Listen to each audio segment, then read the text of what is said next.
Hi hello friends, ಎಲ್ಲರೂ ಹೇಗಿದ್ದೀರಾ? ಎಲ್ಲರೂ ಚೆನ್ನಾಗಿದ್ದೀರ ಅಂತ ಭಾವಿಸ್ತೀನಿ. ಇವತ್ತು ನಾನು ಸ್ಕ್ವಿಡ್ ಕ್ಲೀನ್ ಮಾಡೋದು ಹೇಗೆ ಅಂತ ತೋರಿಸ್ಕೊಡ್ತೀನಿ. ಸ್ಕ್ವಿಡ್ಡು ಒಂದು ಅರ್ಧ kg ತೊಗೊಂಬಂದಿದ್ದೀನಿ. ನೋಡಿ ಇಷ್ಟು ಬಂದಿದೆ. ಇದು ಸಣ್ಣದಾಗಿರೋದ್ರಿಂದ ಕ್ಲೀನ್ ಮಾಡ್ಕೊಳ್ಳಿಕ್ಕೆ ಸ್ವಲ್ಪ ಕಷ್ಟನೇ. ದಪ್ಪದ ಮತ್ತು ಉದ್ದನೇ ಇರಬೇಕು. ಆ ಥರ ಸ್ಕ್ವಿಡ್ಸ್ ತೊಗೊಂಬಂದರೆ ಬೇಗನೆ ಆಗುತ್ತೆ. ಇದು ಕ್ಲೀನ್ ಮಾಡ್ಕೊಳ್ಳೋಕ್ಕೆ ನಾನು ಎಲ್ಲ ಅರೇಂಜ್ ಮಾಡ್ಕೊಳ್ತಾ ಇದ್ದೀನಿ. ಸೊ ಫಸ್ಟು ಇದಕ್ಕೆ ನಾವು ಕ್ಲೀನ್ ಮಾಡ್ಕೊಳ್ಳೋಕ್ಕೆ ಶಾರ್ಪ್ ಆದ ಕತ್ತಿ ಮತ್ತು ಕತ್ರಿ ಎರಡೂ ಬೇಕಾಗುತ್ತೆ. ಮತ್ತು ಸ್ವಲ್ಪ ರಾಗಿ ಹಿಟ್ಟು ತೊಗೋಬೇಕು. ನೋಡಿ ಇದು ಕ್ಲೀನ್ ಮಾಡ್ಕೊಳ್ಳಿಕ್ಕೆ ಈಗ ಎರಡು ಭಾಗ, ಒಂದು ತಲೆ ಮತ್ತು ದೇಹ ಎರಡೂ ಈ ಥರ ಎಳೆದ್ರೆ 2 ಪೀಸ್ ಆಗುತ್ತೆ. ನೋಡಿ ಇದರಲ್ಲಿ ಒಂದು ಮೂಳೆ ಇರುತ್ತೆ. ಮೂಳೆಲ್ಲ ಕಾರ್ಟಿಲೇಜ್ ಅಂತ ಹೇಳ್ತಾರಲ್ಲ, ಅದು ತೆಗೆದು ಹಾಕಿದ್ದೀನಿ. ಮೂಳೆ ಥರ ಇರುತ್ತೆ ಅದು ಮಧ್ಯ. ಇದರಲ್ಲಿ ಮೂಳೆ ಇರೋಲ್ಲ, ಕಾರ್ಟಿಲೇಜ್ ಒಂದೇ ಇರೋದು. ನೋಡಿ ಇದು ಈ ಥರ ಕ್ಲೀನ್ ಮಾಡ್ಕೋಬೇಕು. ಇದು ಲೋಳೆ ಆಗಿರುತ್ತೆ ಒಳಗಡೆ.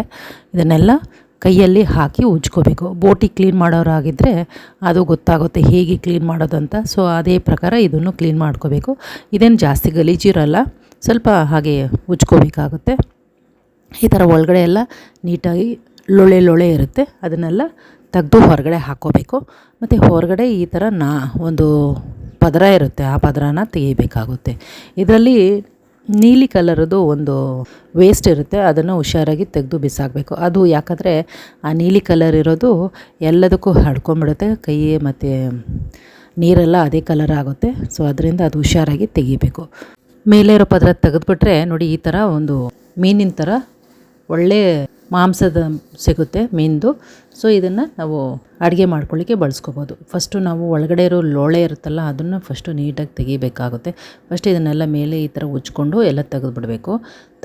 ಸೊ ಇದು ದೊಡ್ಡ ಸೈಜಲ್ಲೂ ಇರುತ್ತೆ, ಚಿಕ್ಕ ಸೈಜಲ್ಲೂ ಇರುತ್ತೆ. ನಮ್ಗೆ ಸಿಕ್ಕಿದ ಮಾರ್ಕೆಟಲ್ಲಿ ಮೀಡಿಯಮ್ ಸೈಜಲ್ಲಿರೋದು. ಸೊ ಇದನ್ನೇ ತೊಗೊಂಬಂದ್ವಿ ನಾವು. ಚೆನ್ನಾಗಿರುತ್ತೆ ಮಾಡ್ಕೊಂಡು ತಿಂದರೆ ಅಡುಗೆ. ಇದು ರೆಸಿಪಿ ನಾನು ನಮ್ಮ ಚಾನಲಲ್ಲಿ ಹಾಕಿದ್ದೀನಿ, ನೋಡಿ. ಈ ಥರ ಮಾಡ್ಕೋಬೇಕು ಎಲ್ಲನೂ. ಸೊ ಒಂದು ಪದರವಾಗಿ ಎಲ್ಲ ತೆಗೆದು ಕ್ಲೀನ್ ಮಾಡ್ಕೋಬೇಕಾಗುತ್ತೆ. ಸೊ ನಾನು ಮಾಡ್ತಾಯಿದ್ದೀನಿ ನೋಡಿ. ಇದು ಕ್ಲೀನ್ ಮಾಡ್ತಾ ಇದ್ದಂಗೆ ನೀರೆಲ್ಲ ಯಾವ ಥರ ಕಲರ್ ಆಗ್ತಾಯಿದೆ ನಿಮಗೂ ಕಾಣಿಸ್ಬೋದಲ್ಲ, ಒಂಥರ ನೀಲಿ ಕಲರ್ ಬಣ್ಣ ಬರುತ್ತೆ. ಸೊ ನೋಡಿಕೊಂಡು ಮಾಡ್ಕೋಬೇಕು. ನೋಡಿ ಈ ಥರ ನಾನು ಈ ಥರ ಕ್ಲೀನ್ ಮಾಡ್ತಾ ಇದ್ದಂಗೆ ಇದ್ರೊಳಗಡೆ ಒಂದು ಸಣ್ಣ ಮೀನು ಸಿಕ್ತು. ಇದು ಸ್ಕ್ವಿಡ್ಡು ನುಂಗಿರೋದು ಒಂದು ಸಣ್ಣ ಮೀನು. ಶಂಕರ ಇರುತ್ತಲ್ಲ, ಶಂಕರ ಮೀನು, ಅದನ್ನು ನುಂಗ್ಬಿಟ್ಟಿದೆ. ಸೊ ಅದು ಸಿಕ್ತು, ತೆಗೆದು ಹೊರಗಡೆ ಹಾಕಿದ್ವಿ. ಸೊ ಇದು ಹೊಟ್ಟೆ ಅಂತಲೇ ಗೊತ್ತಾಯಿತು, ಇಂಟೆಸ್ಟೈನಲ್ಲಿ ಇರೋದು ಅಂತ. ಸೊ ಇದನ್ನೆಲ್ಲ ನಾವು ಈ ಥರ ಎಲ್ಲ ಬಿಡಿಸ್ಕೊಂಡು ಕ್ಲೀನ್ ಮಾಡ್ಕೋಬೇಕು. ಇದು ಕಣ್ಣುಗಳ ಪಕ್ಕ ಈ ಥರ ಇರುತ್ತೆ ನೋಡಿ, ಅದಕ್ಕೆ ಸಪೋರ್ಟು ಲಿಮ್ಸ್ ಇರಬೇಕು ಅದರದ್ದು. ಸೊ ಇದು ಈ ಥರ ಇರುತ್ತೆ ನೋಡಿ, 8 ಇದೆ. ಸೊ 8 ಅದು ಏನಂತ ಗೊತ್ತಿಲ್ಲ. ಅದು ಸಪೋರ್ಟಿಗೆ ಅದು ಇಟ್ಕೊಂಡು ನುಂಗ್ಲಿಕ್ಕೆ, ಇಲ್ಲ ಅದರದ್ದು ಆಹಾರನ ಹಿಡ್ಕೊಳ್ಳೋಕ್ಕೆ ಏನಾದರೂ ಸಪೋರ್ಟಿಗೆ ಇರಬೇಕು ಇದು. ಈ ಥರ ಇದನ್ನೆಲ್ಲನೂ ಹೊರಗಡೆನೂ ಕ್ಲೀನ್ ಮಾಡ್ಕೋಬೇಕು. ನೋಡಿ ಈ ಥರ ಮೇಲೆ ಪದರವಾಗಿರುತ್ತೆ, ಅದನ್ನು ನೀಟಾಗಿ ತಗೋಬೇಕಾಗತ್ತೆ. ಇದು ನೋಡಲಿಕ್ಕೆ ನಮಗೆ ಆಕ್ಟೋಪಸ್ ಥರನೇ ಕಾಣಿಸ್ತಿದೆ, ಬಟ್ ಇದು ಆಕ್ಟೋಪಸ್ ಅಲ್ಲ, ಉದ್ದನೇ ಇರುತ್ತೆ.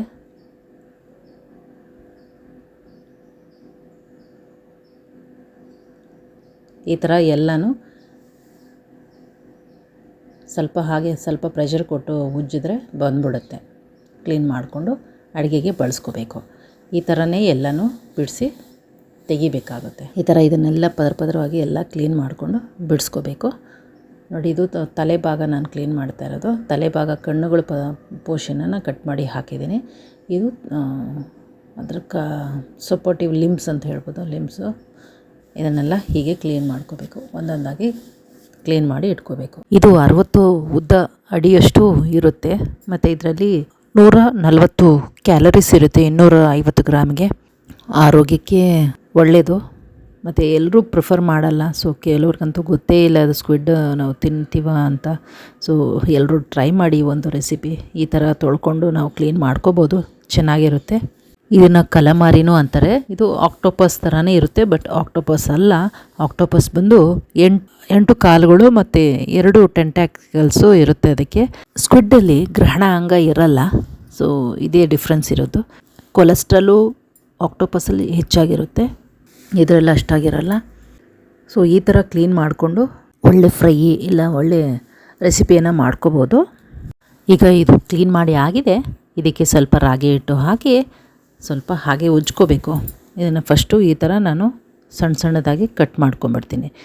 ನೀವು ಈ ಥರ ಕಟ್ ಮಾಡ್ಬೋದು, ಇಲ್ಲದೇ ಇದ್ದರೆ ಕತ್ರಿಯಲ್ಲೂ ಕಟ್ ಮಾಡ್ಕೋಬೋದು. ಸಣ್ಣ ಸಣ್ಣಗೆ ಕಟ್ ಮಾಡ್ಕೋಬೇಕು. ನಿಮಗೆ ಯಾವ ಸೈಜ್ ಬೇಕೋ ಆ ಸೈಜ್ ಮಾಡ್ಕೋಬೋದು. ಈ ಥರ ಕಟ್ ಮಾಡಿದ್ರೆ ರೌಂಡಾಗಿ ಹಾಗೆ ಉಳಿಯುತ್ತೆ. ಇದಕ್ಕೆ ಟೇಸ್ಟ್ ಅಂತ ಸಪ್ರೇಟಾಗಿ ಏನೂ ಇಲ್ಲ. ಇದಕ್ಕೆ ಉಪ್ಪು ಖಾರ ಸ್ವಲ್ಪ ಜಾಸ್ತಿನೇ ಸೇರಿಸ್ಕೊಂಡು ನಾವು ಹುಳಿನೂ ಸೇರಿಸ್ಕೋಬೇಕು. ಹುಳಿ ಸೇರಿಸ್ಕೊಂಡು ನಾವು ಅಡುಗೆಗೆ ಬಳಸ್ಕೋಬೋದು. ಒಂದು ರೀತಿಯಲ್ಲಿ ಚೆನ್ನಾಗಿರುತ್ತೆ. ಇದು ಜಾಸ್ತಿನೇ ಫ್ರೈ ಮಾಡ್ಕೋಬೇಕು ಎಣ್ಣೆಯಲ್ಲಿ. ಡೀಪ್ ಫ್ರೈ ಮಾಡಿದ್ರೆ ತುಂಬಾ ಚೆನ್ನಾಗಿರುತ್ತೆ ಎಣ್ಣೆಯಲ್ಲಿ. ಕಟ್ಟಿಂಗ್ ಆಗಿದೆ. ಇದಕ್ಕೆ ಸ್ವಲ್ಪ ರಾಗಿ ಹಿಟ್ಟು ಹಾಕ್ಕೊಂಡು ಸ್ವಲ್ಪ ಹಾಗೆ ಉಜ್ಜಿ ಮತ್ತು ನೀರಲ್ಲಿ ತೊಳ್ಕೊಬೇಕಾಗುತ್ತೆ. ನೋಡಿ ನಾನು ಎಲ್ಲನೂ ಇದೇ ಥರ ತೊಳ್ಕೊಳ್ತಾ ಇದ್ದೀನಿ. ಜಲ್ರೆ ಇದು. ಸೊ ಜಲ್ರೆಯಲ್ಲಿ ಹಾಕ್ಕೊಂಡು ಹೀಗೆ ತೊಳಿತಾ ಹೋಗ್ತಾಯಿದ್ದೀನಿ. ನಿಮಗೆ ಈ ಥರ ಮೆಥಡು ಇಷ್ಟ ಆಗಿದೆ ಅಂದ್ಕೊಂಡಿದ್ದೀನಿ ತೊಳೆಯೋದು. ಈ ವಿಡಿಯೋ ಇಷ್ಟವಾದಲ್ಲಿ ಲೈಕ್ ಮಾಡಿ, ಶೇರ್ ಮಾಡಿ, ಸಬ್ಸ್ಕ್ರೈಬ್ ಮಾಡ್ಕೊಳ್ಳಿ, ಕಮೆಂಟ್ ಮಾಡಿ.